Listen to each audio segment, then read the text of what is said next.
like I said, I grew up Christian.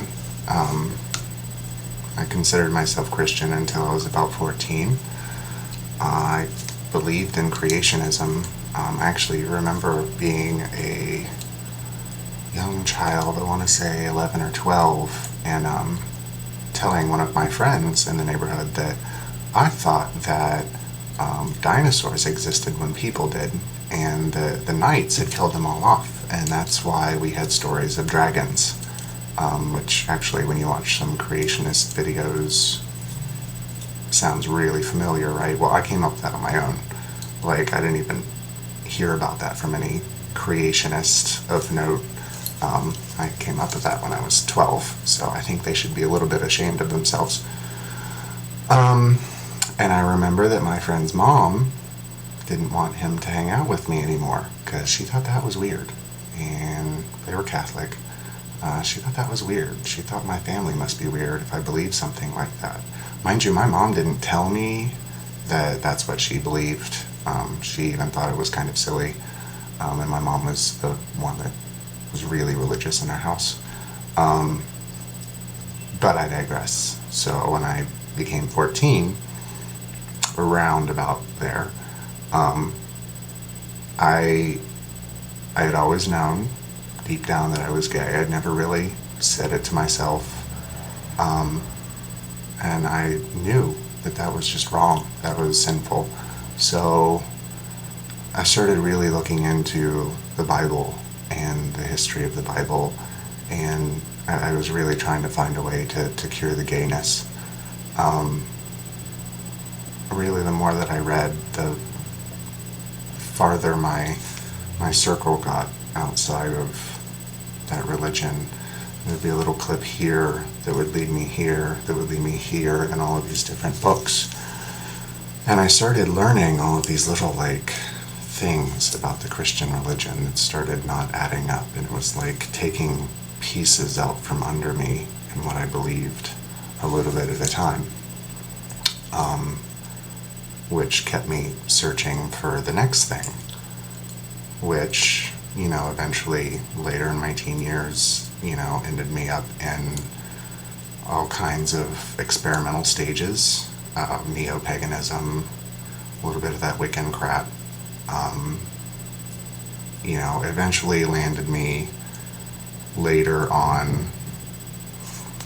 Don't everybody scream and yell and flip me off at once, but I'm still incredibly sympathetic towards the Church of Satan and LaVeyan Satanism. My disclaimer with that, because I don't really talk about it much with people, I'm not interested in it. Whole disclaimer is, I don't know if you can tell, but I'm generally a little bit rebellious by nature. Just a little bit. I'm also kind of prideful.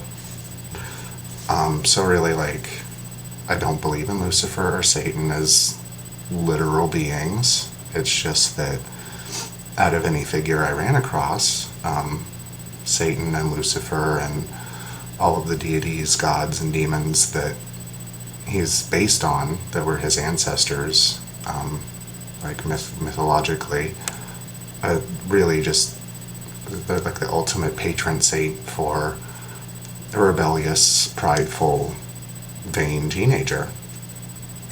I'm okay with that. That really kind of shaped who I became, and I realized that it's totally aesthetic.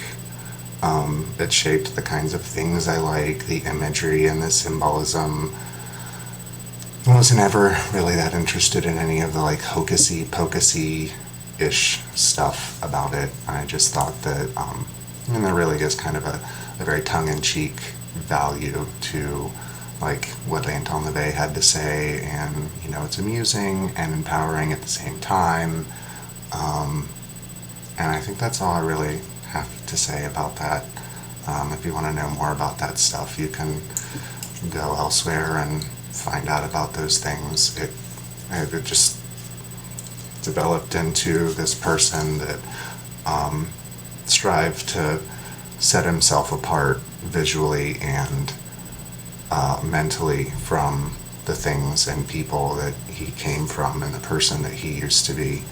And that's what shaped me for who I am. And I'm okay with who I am. I'm okay with having tattoos and being visually kind of the opposite of what I grew up believing that culturally you should look like or think like. I'm okay with private personal mythologies. I have quite a few myself. I'm okay with people believing in whatever they want to privately. I mean, what is a religion or a mythology or a spirituality if you don't bend and cherry pick those stories for yourself and for your own entertainment and for your own imagination? It's great for imagination. All of those things. It's fun to read about the things that you're interested in, the magic and the mythologies of those things. I got heavily influenced and inspired by reading about other religions, and it just so happened that being the person I was and the rebellious kind of prideful person that I was, that Satan just seemed cool and Lucifer seemed cool, and not the person that was trying to destroy the whole world to me, but the person who kind of stood up and said, I'm cool, and I know I am, and that's okay. I could admire that. So I have no problem with personal mythologies. The difference that I have between the kinds of things that I'm interested in and the personal mythologies that spark my imagination is that I know that they're not real. I know that. There is no Satan, there is no Lucifer. They're all great stories. There's no Pan, there's no Dionysus, there's no Mithras, there never was. There's no Nephilim, which I'm incredibly interested in, but I know that they didn't exist. It's just fun stories. So I don't have a problem with these things. I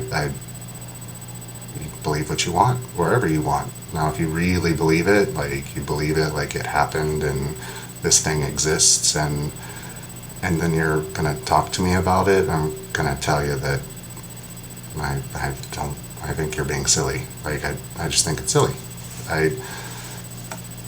It's great to have traditions. I still celebrate Christmas. I grew up celebrating Christmas. I think it's fun. I still call it Christmas. It's fun. It's a tradition. Do I believe in Christ? No.